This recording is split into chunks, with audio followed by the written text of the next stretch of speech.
आज शाम को जो खबरें दिखाई देंगी बड़ी हमारी आप निष्पक्षता से हमारी पूरी भीड़ दिखाएंगे, लोगों में जोश दिखाएंगे और कल बड़ी अच्छी कलम चलेगी आपके इन सब कार्यों के लिए। आपका मैं धन्यवाद करता हूँ एडवांस में।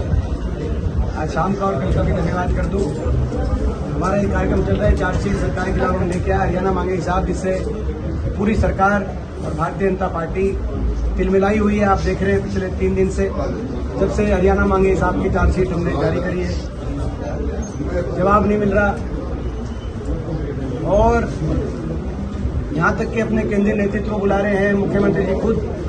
बड़ी अजीब सी बात है कि परसों हमने करनाल से प्रोग्राम शुरू किया, परसों नहीं 1 दिन और पहले, 4 दिन पहले करनाल से किया 15 तारीख। उसके बाद मेरा मानना है कि तब ये अभियान था हरियाणा मांगे हिसाब अभियान। उसके बाद जब ये कार्यक्रम पहुंचा यमुनानगर में, अगले दिन महाअभियान का रूप ले लिया। अम्बाला में पहुंचा तो एक आंदोलन का रूप ले लिया। कल राई और पानीपत ग्रामीण में पहुंचा तो एक व्यापक आंदोलन का रूप ले लिया। और आज जुलाना में इसने एक जन आंदोलन का रूप ले लिया है।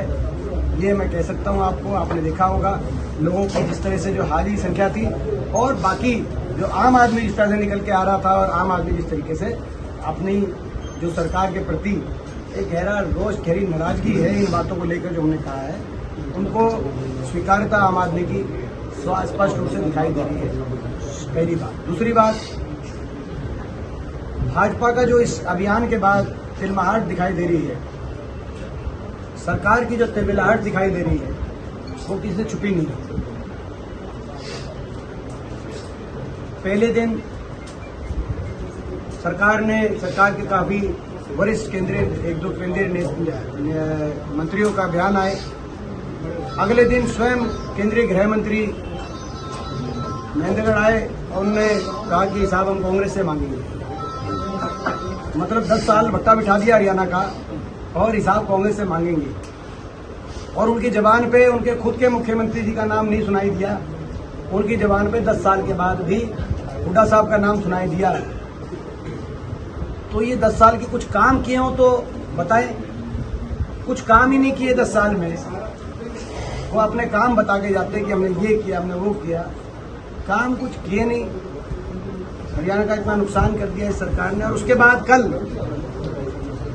मुख्यमंत्री, पहले केंद्रीय गृह मंत्री का एक बात आई और कल नायब सिंह जी 11 सवाल पूछ रहे हैं नेता विपक्ष जी से, हुड्डा साहब से।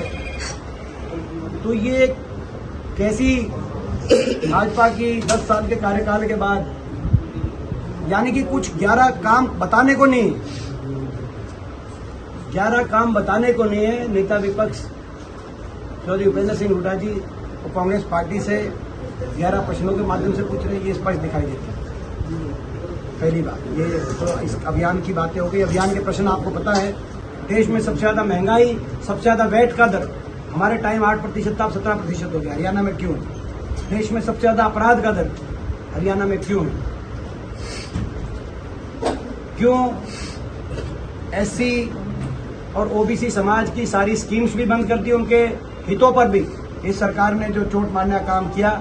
आपने देखा 100 गज के प्लॉट की स्कीम बंद होगी, पीने के पानी की टंकी टूटी की स्कीम बंद हो गई, वजीफे की स्कीम लगभग इन्होंने काफी हद तक कम करने का काम किया। यहाँ इंदिरा आवास योजना बंद हो गई, यहाँ तक कि मनरेगा का भी बजट 1/3 करने का काम किया। गरीब आदमी की जितनी योजनाएं थी उनको समाप्त की तरफ ले गए। और जो संविधान का बाबा साहब ने जो अधिकार दिए थे एससी समाज, ओबीसी समाज, हर वर्ग को, कि सरकारी नौकरी और सरकारी नौकरी में उनके लिए आरक्षण का प्रावधान, सरकारी नौकरी 2 लाख समाप्त कर दी। पिछले 5 साल में 10,000 भर्ती हुई पक्की, जिसमें हरियाणा के बाहर के बच्चे लगे। और बाकी नौकरियों को या तो समाप्त कर दिया या उनको अटका दिया गया, सीटी में उलझा दिया गया। उसके साथ साथ जो लगी कौशल निगम के माध्यम से कच्ची, without reservation, without pension, without merit, ये सरकार का काम होता है। किस तरह से मैं समझता हूँ हरियाणा में जो किया गया। और उसके साथ साथ हर आदमी, गरीब आदमी की वो मिलने वाली जन सुविधा, गरीब आदमी के तो घर जाकर जन सुविधा देनी चाहिए। उसको अपनी कामकाज चलाने से फुर्सत नहीं, वो अपनी उनको पोर्टलों में उलझा दिया, आईडियो में उलझा दिया, कागज ठीक कराओ, पोर्टलों में उलझो, आईडियो में उलझो। कहीं ना कहीं नीयत ये दिखाई थी कि लोगों की सहूलियत से लोगों को वंचित रखने की नीयत से आज इस सरकार की कार्यशैली रही है।